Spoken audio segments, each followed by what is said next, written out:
Good morning everyone. मैंने आपको अपनी लास्ट क्लास में लाइसोसोम तक पढ़ा दिया था और आज मैं उससे आगे रिक्तिका के बारे में आपको बताने जा रही हूँ। जो भी मेरे इस चैनल पर नए हैं वो मेरे चैनल को सब्सक्राइब करें और वीडियो को लाइक एंड शेयर करें। वीडियो को अंत तक देखें ताकि आपका ये जो कॉन्सेप्ट है ये क्लियर हो सके। ओके। और जो मेरी पुरानी जितनी भी क्लासेज हैं, जितनी भी वीडियोज़ हैं, उनको ज़रूर देखें ताकि आपका ये जो पूरा सेल कॉन्सेप्ट, इसका जितने भी कन्फ्यूजन्स हैं वो सब दूर हो जाएं, क्लियर हो सके। रिक्तिका, वैक्यूल, इसको हिंदी में रसधानी भी कहते हैं। वैक्यूल की खोज सर्वप्रथम सन 1676 ईस्वी में एंटोनी वॉन लीवेनहॉक ने की थी। ये एंटोनी वॉन लीवेनहॉक वही है जिन्होंने सबसे पहले जीवित कोशिका की खोज की थी। ओके। तो ये जो रिक्तिका है, ये जो वैक्यूल है, ये पादप कोशिकाओं में बहुत बड़ी बड़ी पाई जाती हैं और जो जंतु कोशिका है उसमें ये छोटी पाई जाती हैं। कभी कभी ये जंतु कोशिका में नहीं भी पाई जाती। ओके। तो ये जो रिक्तिका है, कभी कभी जो पादप कोशिका है उसमें इतनी बड़ी हो जाती है कि केंद्रक को ही शिफ्ट कर देती है, यानी ये प्लाज्मा लेमा और प्लाज्मा मेम्ब्रेन के पास में केंद्रक को शिफ्ट कर देती है। और ये जो पादप कोशिकाएं उनमें इतना बड़ा रूप ले लेती हैं कि लगभग 50 से लेकर के 90% तक हिस्सा कोशिका का ये घेर लेती हैं। ओके। रिक्तिका की जो झिल्ली है, जिस झिल्ली में वैक्यूल कैद है, एक तो वो सिंगल लेयर वाली होती है और उसका नाम होता है टोनोप्लास्ट। तो याद रखिए, जो रिक्तिका की जो मेम्ब्रेन है उसको क्या कहते हैं? टोनोप्लास्ट। ये कोशिका को मजबूती और कठोरता प्रदान करती हैं। यह पोषक तत्वों एवं अपशिष्ट पदार्थों को एकत्रित करके रखती है। जब भी किसी भी कोशिकांग को पोषक तत्वों की जरूरत पड़ती है तो यहाँ से डिस्ट्रीब्यूट कर देती हैं और जो अपशिष्ट पदार्थ हैं जो कोशिका के अंदर से आ रहे हैं, ये अपने अंदर इकट्ठा करके रखती हैं और समय आने पर उनको निकाल देती हैं। लवक, प्लास्टिड्स, जो लवक है इसकी खोज सबसे पहले हैकल ने सन 1865 ईस्वी में की थी, जबकि इसको नाम प्लास्टिड्स AFWS सिम्पर ने सन 1885 ईस्वी में दिया था। नोट, ये केवल प्लांट सेल में पाए जाते हैं। क्या? लवक। प्लांट सेल में ये जो उच्च वर्गीय जो पौधे हैं इनकी कोशिका में पाए जाते हैं। मैंने आपको बताया था कि जो पौधे हैं इनको दो पार्ट में डिवाइड किया गया है, एक उच्च वर्गीय और एक निम्न वर्गीय। यानी ये कवक, नीली हरी शैवाल, जीवाणु इत्यादि में नहीं पाए जाते हैं। ओके।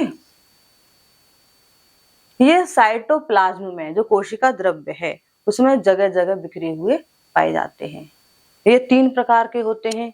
क्लोरोप्लास्ट, जिसको हिंदी में हरित लवक कहते हैं, ये हरे रंग के होते हैं और इनको कोशिका का रसोई घर भी कहा जाता है क्योंकि ये अपना भोजन बनाते हैं स्वयं। ओके। नंबर 2, क्रोमोप्लास्ट, इसको हिंदी में कहते हैं वर्णी लवक। जैसे इसके नाम से ही पता चल रहा है, वर्णी, वर्णी का मतलब होता है रंगीन, कलरफुल। ये रंगीन होते हैं और इन्हीं के कारण फलों और फूलों का रंग लाल, पीला और नारंगी होता है। हरा रंग इनमें नहीं होता है। जब हरा रंग जिसमें होता है, जिस लवक में, वो कौन से लवक होते हैं? हरित लवक। ओके। Number 3, leucoplast. ल्यूकोप्लास्ट का मतलब होता है अवर्णी। अ का मतलब होता है ना, मतलब जिनमें कोई वर्ण ना पाया जाए, जिनमें कोई रंग ना पाया जाए, कलरलेस। तो ये रंगहीन होते हैं या फिर होते हैं सफेद। तो ये जितने भी भूमिगत तना है और जो जड़ें हैं उनमें ये पाए जाते हैं। ये एक स्टोर रूम का काम करते हैं, जैसे भंडारण का काम करते हैं, स्टोर करके रखते हैं किसको? जैसे स्टार्च को, ऑयल को और फैट को। ओके। ये जो लवक हैं ये आवश्यकता के अनुसार परिवर्तित होती रहती हैं, चेंज होते रहते हैं। जैसे कच्चा टमाटर होता है तो उसमें हरित लवक पाया जाता है और जब टमाटर पक जाता है तो वो कैसे कलर का हो जाता है? लाल कलर का। यानी जो क्लोरोप्लास्ट है वो किस में कन्वर्ट हो गया? क्रोमोप्लास्ट में। ओके। अब जान लेते हैं डिटेल में क्लोरोप्लास्ट यानी हरित लवक। तो जो हरित लवक है इसकी खोज AFWS सिम्पर ने की थी और जो प्लास्टिड नाम दिया था वो भी AFWS सिम्पर ने ही दिया था। तो स्ट्रक्चर ऑफ द क्लोरोप्लास्ट, हरित लवक की संरचना, यानी हरित लवक दिखने में कैसे होते हैं, इनकी संरचना कैसी है। तो यह एक डबल मेम्ब्रेन वाला कोशिकांग है, यानी दोहरी झिल्ली वाला कोशिकांग है। तो ये जो झिल्लियां हैं ये आउटर मेम्ब्रेन और इनर मेम्ब्रेन होती हैं। इनर मेम्ब्रेन और आउटर मेम्ब्रेन मिलकर के एक मेम्ब्रेन बनाती हैं, जो किसकी बनी होती है, लिपिड और प्रोटीन की बनी होती है।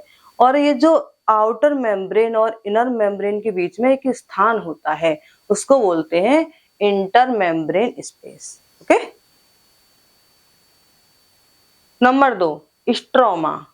ये जो इंटर मेम्ब्रेन है, भीतरी जो झिल्ली है, इसके अंदर एक तरल पदार्थ पाया जाता है जिसको क्या कहते हैं, स्ट्रोमा कहते हैं। इसमें एंजाइम्स पाए जाते हैं, डीएनए, आरएनए और राइबोसोम्स पाए जाते हैं। यही वो स्थान है जहां पर अप्रकाशिक अभिक्रिया होती है फोटोसिंथेसिस की। तो यहाँ पे कौन सी अभिक्रिया होगी, डार्क रिएक्शंस हो रही होती हैं, किसकी, फोटोसिंथेसिस की। ओके।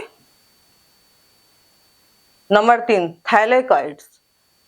स्ट्रोमा के अंदर यानी जो तरल पदार्थ भरा हुआ है उसमें कॉइन जैसी स्ट्रक्चर पाई जाती हैं, इनको क्या कहते हैं, थैलेकॉइड कहते हैं। ये जो थैलेकॉइड हैं इनमें क्लोरोफिल पाया जाता है। क्या पाया जाता है इनमें, क्लोरोफिल। Number 4, granum. जब थैलेकॉइड्स, ये जो सिक्के जैसी संरचना है, कॉइन जैसी जो संरचना है, एक के ऊपर एक जब ढेर लग जाता है यानी चट्टा जैसा बन जाता है तो उसको क्या कहते हैं, ग्रेनम कहते हैं। तो group of the thylakoid is called granum. और जब ग्रेनम बहुत इकट्ठे हो जाते हैं यानी ग्रुप में बन जाते हैं ग्रेनम, तो उसको क्या बोलते हैं, ग्रेना कहते हैं। यानी group of the granum is called grana. यहाँ पर फोटोसिंथेसिस की प्रकाशिक अभिक्रिया होती है, कहाँ पर होती है, ग्रेनम में। तो जो प्रकाशिक अभिक्रिया है ग्रेनम में होती है और जो अप्रकाशिक अभिक्रिया है फोटोसिंथेसिस की कहाँ हो रही होती है, स्ट्रोमा में। ओके। Number 5, stroma lamellae. ये जो ग्रेना है इनको आपस में मिलाने वाली जो झिल्लीदार नलिकाएं हैं, ट्यूब लाइक स्ट्रक्चर्स, इनको क्या कहते हैं, स्ट्रोमा लेमिली कहते हैं। ये जो स्ट्रोमा लेमिली है ये भी दोहरी परत वाली होती है यानी डबल लेयर होती है। क्लोरोप्लास्ट के कार्य, फंक्शंस। आखिर ये जो हरित लवक है ये क्या करता है, क्योंकि मैंने आपको पहले ही बताया कि इसमें राइबोसोम्स पाए जाते हैं, यानी ये अपने कुछ प्रोटीन्स स्वयं बना लेते हैं। नंबर 2, ये सौर ऊर्जा को रासायनिक ऊर्जा में परिवर्तित कर देते हैं, क्योंकि इसमें फोटोसिंथेसिस की क्रिया होती है, इसीलिए ये अपना भोजन भी बना लेते हैं। ओके। ये जो रासायनिक ऊर्जा के द्वारा ही तो बना रहे, फोटोसिंथेसिस कौन सी क्रिया है, रासायनिक अभिक्रिया। ओके। ये क्लोरोप्लास्ट का एक चित्र है, ठीक है। तो मैंने आपको बताया कि दोहरी परत वाला एक कोशिकांग है, दोहरी झिल्ली वाला। तो ये कैसी है, एक आउटर मेम्ब्रेन है, एक इनर मेम्ब्रेन है, और इसके अंदर जो तरल पदार्थ पाया जा रहा है उसको क्या कहते हैं, स्ट्रोमा। और ये जो कॉइन लाइक स्ट्रक्चर है, जो वन कॉइन है, इसको कहते हैं थैलेकॉइड। और ग्रुप ऑफ द थैलेकॉइड क्या कहलाता है, ग्रेनम। और group of the granum, grana. ये क्या है, सबके सब ग्रेना। और इन ग्रेना को आपस में जोड़ने वाली जो ट्यूब लाइक स्ट्रक्चर है यही क्या है, स्ट्रोमा लेमिली है। ओके। जो क्लोरोप्लास्ट है इनमें अपना दिमाग होता है, यानी इनका क्या होता है, अपना खुद का ब्रेन होता है। और ब्रेन किसको बोला जाता है, सेल का ब्रेन क्या होता है, न्यूक्लियस। तो न्यूक्लियस में क्या पाया जाता है, डीएनए, आरएनए, राइबोसोम्स इत्यादि पाए जाते हैं। डीएनए भी है इसमें, आरएनए भी पाया जाता है और राइबोसोम्स भी। ओके। क्योंकि इसमें अपना डीएनए, आरएनए, राइबोसोम्स, प्रोटीन्स पाए जा रहे हैं, इसीलिए इसको सेमी ऑटोनोमस भी कहा जाता है, क्योंकि ये अपनी बहुत सारी चीजें खुद बना लेता है। तो इसका मतलब यही है कि ये अपने अनुसार अपनी संख्या को बढ़ा सकते हैं। ओके। साइंटिस्ट कहते हैं कि ये अरबों साल पहले, कौन, क्लोरोप्लास्ट, ये स्वतंत्र साइनोबैक्टीरिया हुआ करते थे, लेकिन एक बड़ी कोशिका ने इसको गलती से खा लिया था और वो इसको पचाने की बजाय उसने इसको अपने अंदर रख लिया, और बदले में जो साइनोबैक्टीरिया हैं इन्होंने कोशिका को ग्लूकोज यानी ऊर्जा देना प्रारंभ कर दिया। तो कोशिका और साइनोबैक्टीरिया के इस अद्भुत समझौते को एंडोसिम्बायोसिस कहा जाता है। और यही कारण है कि आज भी जो क्लोरोप्लास्ट का डीएनए है ये बैक्टीरिया के डीएनए से मैच करता है।